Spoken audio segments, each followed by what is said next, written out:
Hello, I hope you are doing just great on this fine Friday. It's a little bit rainy and gray here in Nashville, but we're settling in for another episode of Words, Words, Words. I kind of want to call this one Word because there's only one word, but it causes a whole lot of problems.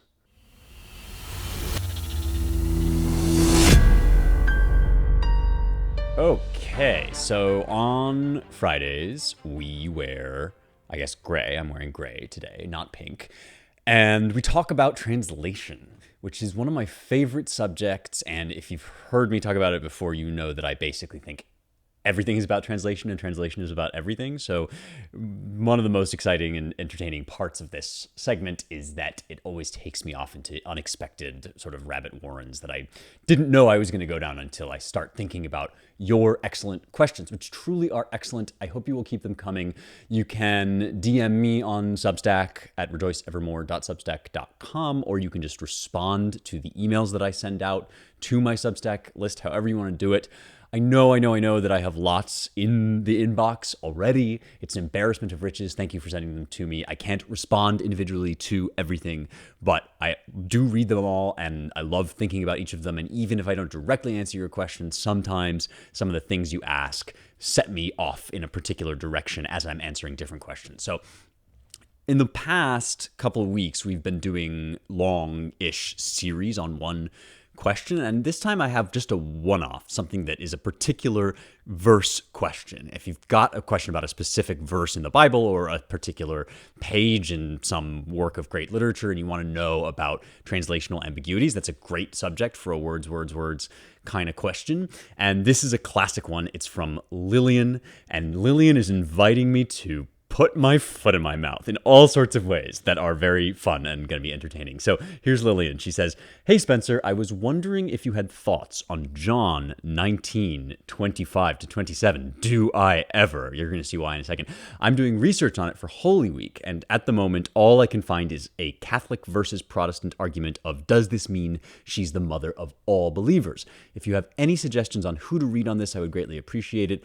Lord bless you and your work." Oh, that's very nice, Lillian. Thank you. And I'm sorry that this comes a little bit late for your Holy Week research, but I hope it continues to inform your life of faith. And I am actually really grateful. I've been kidding around a little bit about the dangers implicit in this question, which you allude to when you talk about the Catholic v. Protestant argument. And longtime listeners will know that I'm always a little wary of wading out into that sort of thing because I'm not here to pronounce with any kind of authority. There is no authority that has been vested in me to deliver a verdict on those sorts of doctrinal disputes. And so what I always want to do when I start talking about questions like Mariology, whether Mary is the mother of all believers, and this moment in John's gospel where Jesus says, "Behold your mother," I always want to make this little disclaimer. And so I wrote it out like as if this were a sort of drug commercial, you know, when they do a drug commercial and then at the end they list like 20 different things that you might catch or get from using this drug, and you should consult your doctor and all of that. So here's my disclaimer as I embark upon this question, which is about translation. I want to answer it as a question about translation, not so that I can tell you which denomination to belong to or which particular version of Mariology to believe, but so I can give you the tools for thinking about it in a sophisticated way so that you know what the issues are, at least in this particular instance. So here's my fine print. Ready? We'll see how many takes I need to get this right. Words, Words, Words is a subsidiary of Young Heretics hosted by Spencer Klavan and represents exclusively the views of one dudebro books podcaster on exclusively those lexical matters he chooses to address. It has not been approved by the USCCB and is not intended to throw shade on or resolve disputes among Christians, including but not limited to Catholics, Anglicans, evangelicals, Baptists, anabaptists, katabaptists, parabaptists, pseudobaptists, and Baptists with funny hats regarding issues pertaining but not limited to the perpetual virginity of Mary, her immaculate conception, her experience of labor, her preference for the Browns over the Packers, or her views on the seasoning of fish. Side effects may include morphological fixation and fine-grained knowledge of biblical Greek. If either of these persists longer than a languid afternoon spent leafing through dictionaries and sighing like a character in a Victorian novel, consult your pastor. Okay, I hope that gets it all out of the way. What I mean by that is I'm not here to tell you what to believe on the subject of any particular item of what Catholics or other denominations believe about Mary, but I am here to answer this question, which will touch on those issues. And so I want to lay out some of the ways of translating the Greek of this particular passage that Lillian has asked about, John 19, and I'll just read to you an English translation. This won't be the only English translation that is possible, but here's one that represents, I think, basically a pretty standard approach to this passage. Now there stood by the cross of Jesus his mother and his mother's sister, Mary, the wife of Cleophas, and Mary Magdalene. When Jesus therefore saw his mother and the disciple standing by, whom he loved, that's usually understood as John himself, he saith unto his mother, Woman, behold thy son. Then saith he to the disciple, Behold thy mother. And from that hour that disciple took her unto his own home. Okay, so an appropriate passage to be studying during Holy Week because it takes place during the crucifixion. Jesus is on the cross, and standing by it, among other people, are John and Mary, the mother of Jesus, Mary, the mother of God. And there is a question inherent in the Greek, an ambiguity about whether Jesus is saying to his mother specifically just, you are now as if you were John's mother, and to John, this woman is now your mother, or whether he's saying something more general about Mary's status in relation to us all, to the generations of Christians yet unborn. And so I'm going to propose to you a couple of extremes, and two extreme versions of reading this text. And that's not because these extremes represent any particular person or denomination that I want to argue with here, but rather because I think once you have these extremes in your head, this represents the range of views between which people tend to fall. And there are various shades of nuances between these two extremes. But here's option one, okay? Option one is just a plain surface level reading of this story. This was an interaction between specific people limited to those people. Jesus on the cross said to his mother and to John that they were related in this new way after his death. And it represents maybe like a kind of thing, you can think of it as a sort of reverse adoption, that Jesus is giving his last will and testament. He's saying, I won't be around anymore to take care of you, Mom, in your increasing old age. And so here is my disciple whom I love, and you guys are going to be like mother and son to each other. And we know that this kind of thing occurs elsewhere in the Bible, for example, with wives, right? We've heard about levirate marriage, which is this custom where if a man dies and leaves a wife behind, then his brother can basically take on that wife, that widow, as his wife. And it was a way of providing for women who would otherwise be left destitute and adrift without their family structure around them. In this hurly-burly ancient world, it's not a evil patriarchal oppression, although it is patriarchal in a certain sense, but it has to do with family structures and physical protection and who's going to take care of the widow and the orphan, right? That's one of the central biblical concerns because, like it or lump it, in the world that the Bible enters into, people like widows and orphans are defenseless and vulnerable unless they have somebody to take care of them. And so a perfectly reasonable, in fact, straightforward interpretation of this passage would be, I would say, a kind of Protestant extreme, that it's purely a transaction that goes on, Jesus making his will known to Mary and John, that after his death, they are going to be like mother and son to one another. And again, doesn't mean that that's what all Protestants believe or that you have to be quite so extreme about it, but that would be one kind of maximum on one end of the interpretation of this passage. Here's option two, on the other extreme. Yes, there is this plain surface level. Yes, that is correct that Jesus was bestowing this relationship after his death upon these two people, but that meaning, that surface level meaning, is not exhaustive of the whole significance of this interaction, because there is what you might call a kind of anagogical significance. If you've been with the show for a while, it's been a minute since I talked about these different ways of reading scripture, but there are kind of four ways that traditionally we talk about reading scripture or indeed any sophisticated work of literature. And one of them would be the literal meaning, that is the intended sort of direct surface meaning of the words, not necessarily the purely physical or materialist meaning. But if I say it's raining cats and dogs, the literal meaning is it's raining very heavily. The literal meaning is not there are felines and canines coming out of the sky. But there's other ways also of speaking and reading, and allegorical meaning is one kind of meaning that we might draw out of a text, right? If we tell the story of the parable of the prodigal son, we know that there would be no point for Jesus to tell that story if it was just about a sort of family feud that happened somewhere, somehow. It's not even a real story in that sense. In other words, Jesus doesn't mean for us to think, oh, this happened. He's inviting us to read allegorically and apply the principles to our lives and think about this as a kind of image of some larger idea. An anagogical reading is one that points toward ultimate things. It literally means it leads us up, anagoge. And so you might say there is an anagogical meaning to this passage, according to which, even though it is true that there was an interaction going on among specific individuals, it also represented some kind of cosmic transformation, even an almost sacramental ceremony that made Mary the mother of us all, the mother of all believers. And so it's not just you, John, he's saying, behold your mother, but all of us. John is sort of standing in for all of us, and Mary is becoming the mother in some profound sense of all of our faiths, in just the same way as we get Jesus' sacrifice on the cross and we inherit Jesus' relationship with God. In that moment, we also then inherit his mother, Mary. That would be the sort of anagogical extreme. And you might call that kind of a Catholic or a highly Mariological idea about what this passage means. So big difference, yes? Two very distinctive readings, one of which incorporates the other, but they're not the same, right? Huge, huge difference.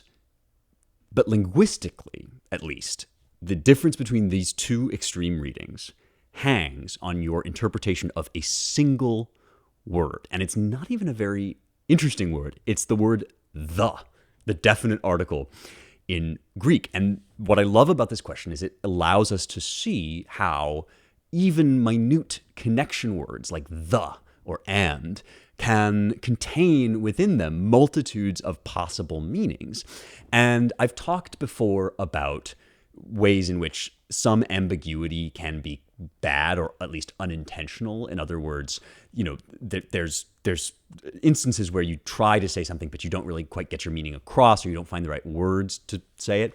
But then there are cases where two things are sort of true at once, and the ambiguity is intentional. And I think this is an instance where a good translation would actually preserve the ambiguity that's inherent. The text was not intended, at least in this passage, to resolve the dispute, but rather to leave this interpretation open. I call this the did I stutter principle of reading the Bible, that if there are ambiguities in the text that you absolutely cannot resolve in any definite scientific way, then it's not because God made a mistake. It's not because Jesus stuttered. It's because that ambiguity is itself part of the meaning. And this is true in all forms of sophisticated literature. And therefore you would not want, it would be a bad translation to reach in and somehow violate that ambiguity by trying to resolve it and being more specific in the target language than the original language actually is.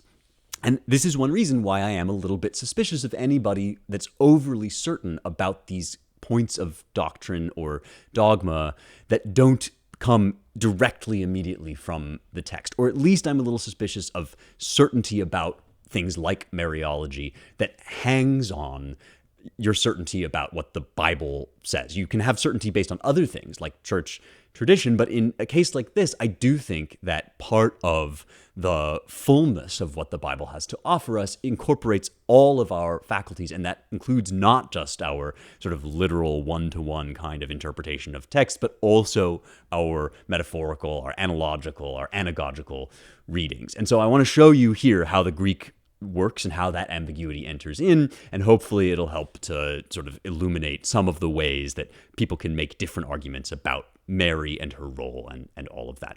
So let's go back to the part where Jesus says that by the cross of Jesus, his mother and his mother's sister stood.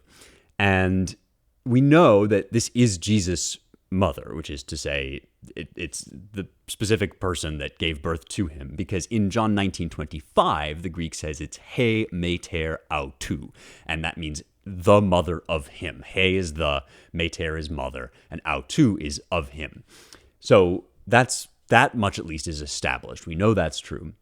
But then here is where things get interesting. In the next verse, when it says, he said to his mother, woman, behold thy son. So this is when he's saying the really most important line for us in this particular passage. What we get is lege te metri, which if you translated it literally word for word without any kind of interpretation, would just be, he says to the mother. And this is quite normal in Greek. When you read a translation of this passage, most translations are going to have there, he says to his mother, or he said to his mother. And that's an appropriate translation of the Greek because in Greek, unlike in English, we don't usually say my mother if I am the subject of the sentence, or we don't need to specify his mother if he is already the subject of the sentence. So lege, he said, Jesus is the subject, and so he said to the mother basically just means he said to his mother. And that would leave us with a perfectly sufficient understanding of this passage that has to do with the first extreme that I mentioned, the kind of direct extreme. That's all that's going on here is just a kind of, admittedly very generous and good and virtuous, but not particularly cosmological interaction between these various people. And that would be the kind of most, I would say even perhaps natural or reflexive, obvious. Anybody that knows Greek is going to reflexively translate lege te metri as he says to his mother, or he said to his mother.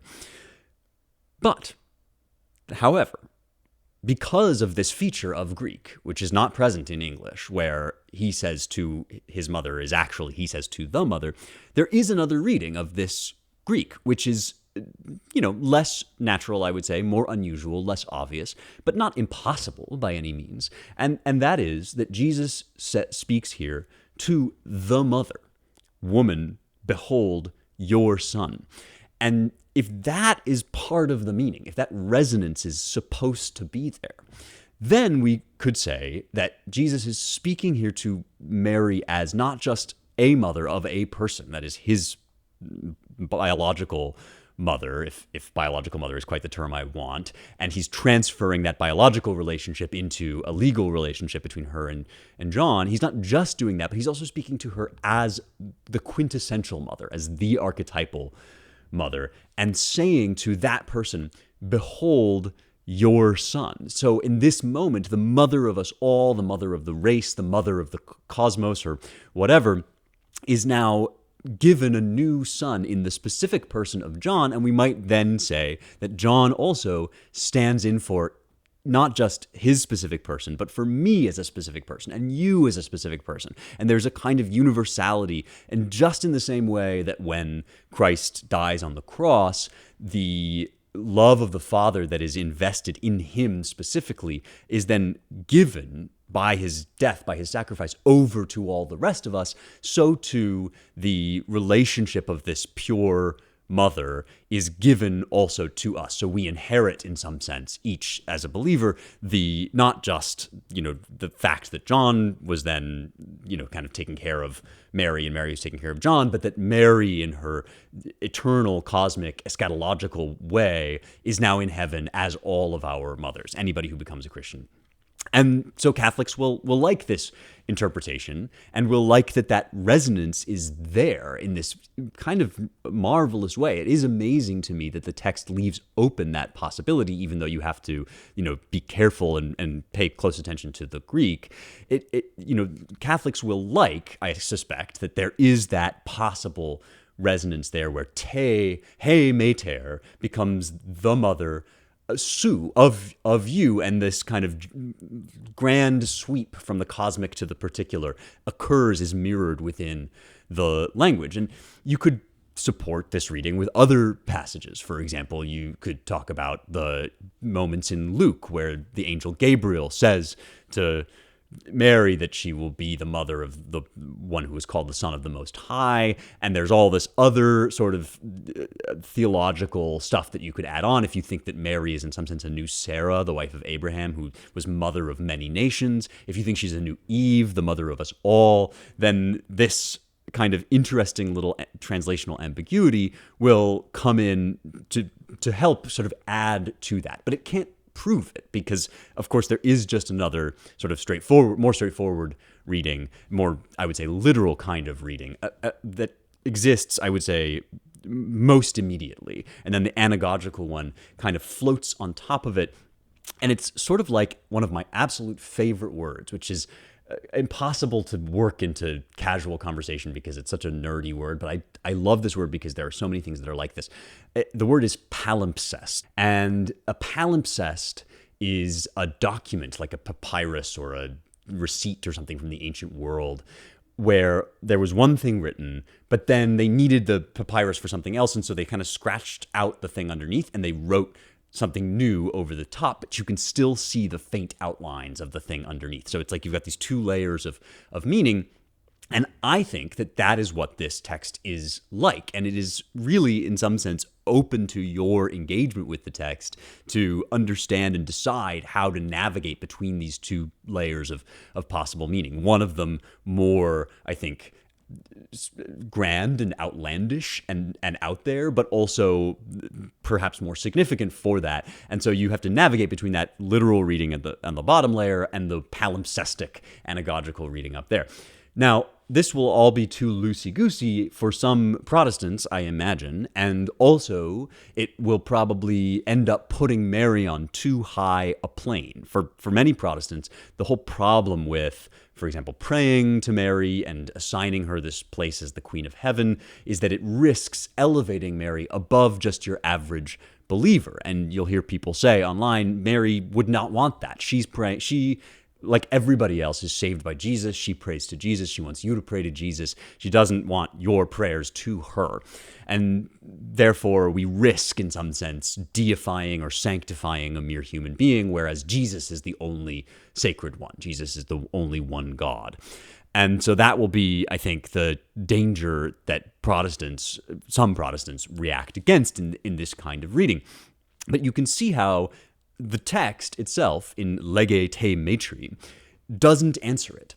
It doesn't answer that question. And I don't think a good translator would answer that question in his translation either. In other words, a good translator would simply try to leave something like, then he said to his mother, "Woman, behold thy son." But in the next verse, you could say something like, then he said to the disciple, which has that generality in it, and it is part of the Greek text as well, and maybe you can preserve the ambiguity that way because of the did I stutter principle, because I don't think it's our job to intervene our theological interpretation into the act of translation. Our job as much as possible is not to do that and to deliver the full richness of the text with all its possible meanings, because God, being sovereign over all, intends, I think, to communicate to us at every level and in every possible way.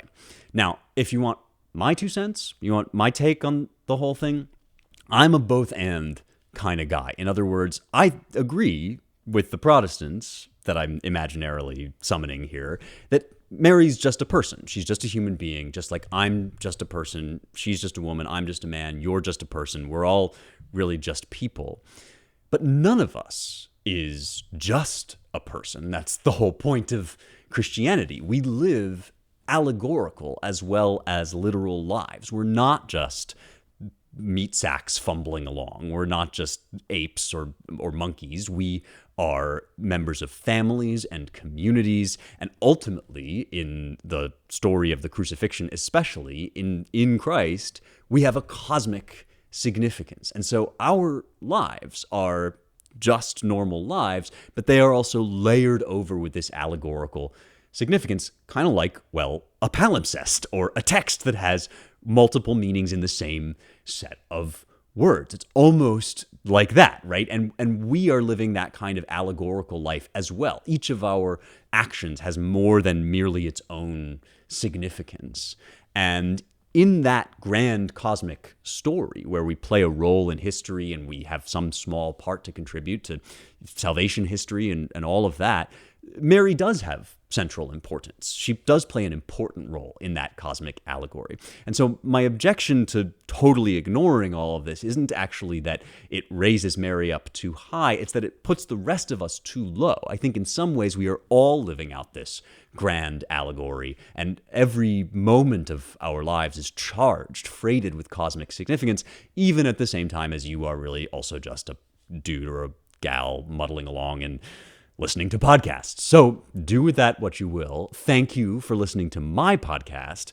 Please send in other questions like this, because if you can't tell, I enjoy answering them immensely. Go forth and delight in your richly significant cosmic life and the palimpsest that is the world. I will see you next time for more truth, beauty, and the stuff that matters.